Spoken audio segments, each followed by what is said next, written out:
आज का हमारा टॉपिक है कि एक अच्छी सेल्स स्क्रिप्ट कैसी होनी चाहिए ताकि उसे सुनकर कस्टमर तुरंत कंपनी के प्रोडक्ट सर्विस को खरीदने के लिए एग्री हो जाएं। मान लीजिए आप एक कंपनी में सेल्स एग्जीक्यूटिव के तौर पे काम करते हैं। अब आपको प्रोडक्ट और सर्विस को सेल करना है, तो आप किसी कस्टमर को कॉल करते हैं और प्रोडक्ट सर्विस के बारे में बताते हैं ताकि वो आपके प्रोडक्ट को परचेज कर ले। तो वहां पर कई बार क्या होता है कि कस्टमर को कॉल किया और 1 या 2 मिनट ही कस्टमर से बात हो पाई और उसने आपकी कॉल को डिस्कनेक्ट कर दिया। तो उसका रीजन क्या होता है? उसका रीजन होता है कि आपकी स्क्रिप्ट में इतना दम नहीं था, आपकी स्क्रिप्ट इतनी इफेक्टिव नहीं थी कि कस्टमर को बांध के रख सके, कस्टमर को जोड़ के रख सके कि वो आपकी बात को ध्यान से सुने। तो यहां पर ये मिस्टेक हो जाती है। तो क्या ऐसा किया जाए कि आपकी स्क्रिप्ट अच्छी हो, इफेक्टिव हो? तो आपको वहां पर क्या करना होता है कि जैसे आपने कस्टमर को कॉल किया है तो आपको सबसे पहले कंपनी के बारे में उससे बात करनी है। कंपनी के बारे में आप उनको बताइए कि मैं इस कंपनी से बात कर रहा हूं और मेरा नाम ये है और ये कंपनी इस लोकेशन पे है, कंपनी क्या काम करती है, ये चीजें आप उसे बताइए। उसके बाद आप कस्टमर के बारे में थोड़ा सा जानिए कि सर आप बताइए आपका नाम क्या है, आप कहाँ से हैं और आप क्या काम करते हैं। अब कंपनी और कस्टमर ने एक दूसरे को थोड़ा जान लिया, तो अब क्या करना है आपको? अब आपको एक पॉजिटिव एनवायरनमेंट वहां पर क्रिएट करना है ताकि कस्टमर आपसे लंबे टाइम तक जुड़ा रहे और आपकी पूरी बातों को ध्यान से सुने। तो वहां पर आपको एक रिलेशनशिप मेंटेन करना है, एक ट्रस्ट बिल्ड करना है। इस तरह से प्रॉपर वे में पोलाइटली अच्छी कम्युनिकेशन के साथ आपको कस्टमर से बात करनी है।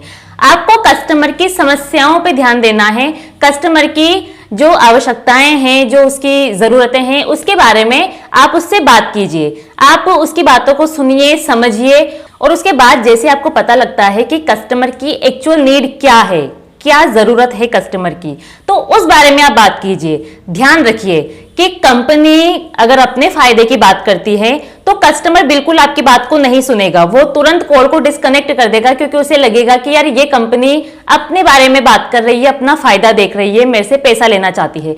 तो वहां पर आपको भूल के भी डायरेक्टली कंपनी के फायदे की बात नहीं करनी है, आपको वहां पर कस्टमर के फायदे की बात करनी है। आप कस्टमर को समझाइए, कस्टमर की जो भी जरूरत है उस जरूरत के बारे में आप उनसे बात कीजिए, क्या फायदा आप उनको पहुंचा सकते हैं उस बारे में आप डिटेल से उनसे बात कीजिए। इससे क्या होगा? इससे ये होगा कि कस्टमर और आपके बीच में एक रिलेशन मेंटेन होगा, एक ट्रस्ट बिल्ड होगा। कस्टमर को भी लगेगा कि हाँ कंपनी मुझे वैल्यू दे रही है, वो मुझे इंपॉर्टेंस दे रही है, तो कस्टमर आपकी बातों को ध्यान से सुनेगा।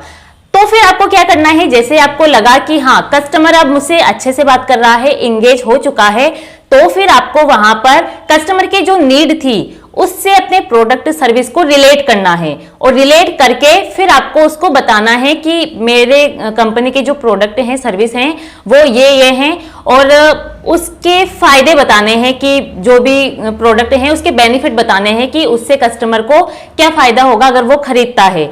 और उसके साथ प्रोडक्ट से रिलेटेड कुछ भी जो भी डिटेल है वो सारी डिटेल आपको कस्टमर को बतानी है।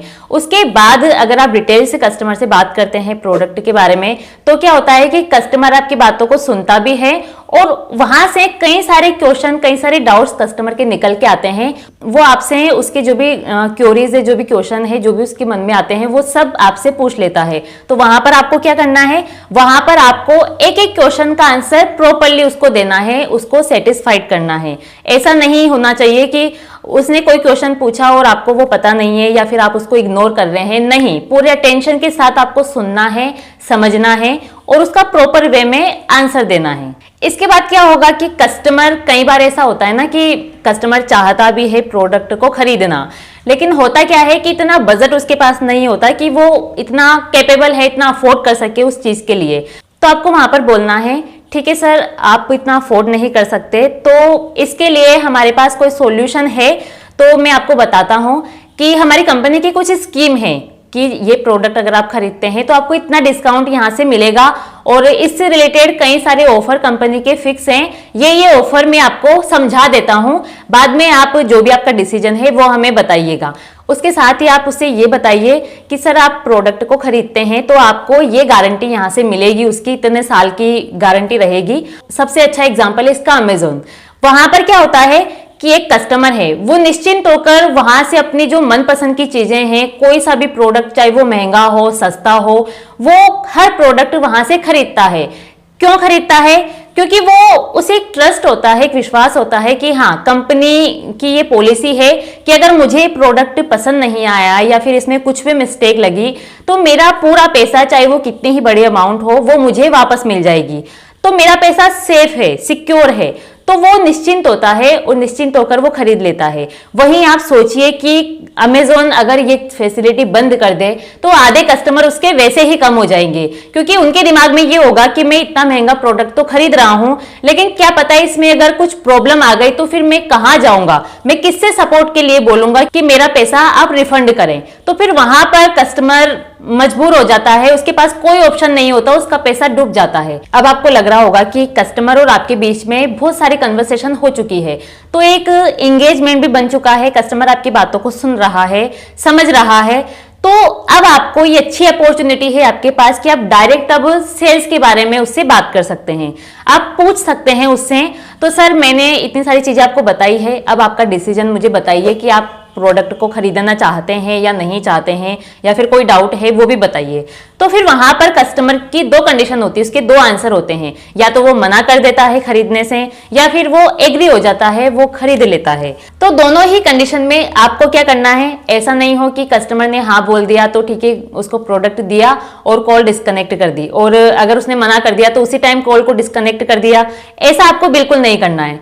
वो कुछ भी उसका नेगेटिव पॉजिटिव आंसर हो सकता है, लेकिन आपको बाद में जब आप कॉल डिस्कनेक्ट करते हैं उससे पहले आपको धन्यवाद करना है। सर आपका बहुत बहुत धन्यवाद कि आपने मुझे इतना इंपॉर्टेंट टाइम दिया, आपने मेरी पूरी बातों को सुना समझा, उसके लिए आपका बहुत आभार। तो ये कस्टमर जब सुनता है तो कॉल कट करते टाइम भी उसके मन में कहीं ना कहीं एक बार वो चीज आ जाती है कि सामने वाला मुझसे इतने अच्छे से बात कर रहा है और मैंने मना कर दिया, उसके बावजूद भी वो मुझसे इतनी पोलाइटली बात कर रहा है, तो इसका इफेक्ट कस्टमर पे पड़ता है। तो यहाँ पर फिर आपकी स्क्रिप्ट का एंड हो जाता है। उसके बाद आपको एक बहुत इंपॉर्टेंट पॉइंट है जो आपको यहाँ पर ऐड करना है।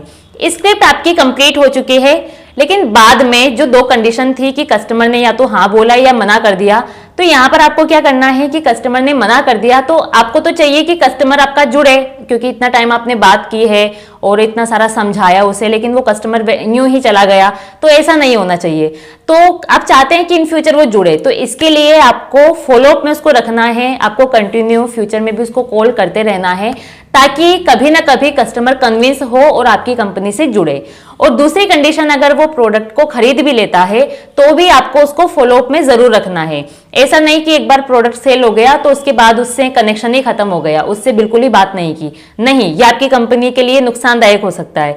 अगर आपको प्रॉफिट चाहिए, कंपनी को प्रॉफिट चाहिए, तो क्या होना चाहिए कि कस्टमर को फॉलोअप में रखना है, आप उससे एंगेजमेंट और ज्यादा बढ़ाइए। इसका रिजल्ट क्या होगा? इसका रिजल्ट होगा कि एक कस्टमर तो आपका जुड़ा हुआ है, लेकिन वही कस्टमर बाकी 10 कस्टमर को और लेके आएगा, बाकी बहुत सारे लोगों को, और वो खुद के बिहाफ पे जोड़ सकता है, क्योंकि कंपनी का अगर अच्छा एक्सपीरियंस, गुड एक्सपीरियंस है उसको, तो वो अच्छा एक्सपीरियंस, अच्छा पॉइंट ऑफ व्यू कंपनी के बारे में वो लोगों को बताएगा। तो उससे क्या होगा, उससे बाकी जो लोग हैं वो कंपनी से जुड़ने के लिए एग्री हो जाते हैं। क्योंकि एक कंपनी जब डायरेक्ट बात करती है किसी कस्टमर से, तो एक हमारे मन में आता है कि यार ये कंपनी है, पता नहीं क्या, मतलब किस तरह की है, क्या प्रोडक्ट ये सेल करती है, हम कैसे इस पर ट्रस्ट कर लें। लेकिन वहीं पर अगर उससे जुड़ा कोई कस्टमर हमारे पास आता है और वो बोलता है कि मैं इस कंपनी की सर्विस को इतने टाइम से यूज कर रहा हूं और इसकी अच्छी फैसिलिटी है, अच्छा यहाँ पर काम होता है, तो फिर उस दूसरे कस्टमर को लगेगा कि हाँ ये सही बोल रहा है, वो उस कस्टमर की बात पे तुरंत विश्वास कर लेता है। तो आई होप आपको ये समझ आ गया होगा कि एक अच्छी स्क्रिप्ट कैसी होनी चाहिए। तो दोस्तों, इस वीडियो में फिलहाल इतना ही। अगर आप हमारे चैनल पर नए हैं तो चैनल को सब्सक्राइब करें। अगर आपको वीडियो अच्छा लगा है तो इसे लाइक करें, अपने दोस्तों के साथ शेयर करें। वीडियो से रिलेटेड अगर आपका कोई भी क्वेश्चन है तो हमें कमेंट करके जरूर बताएं। तो मिलते हैं नेक्स्ट वीडियो में नए टॉपिक के साथ। Thank you.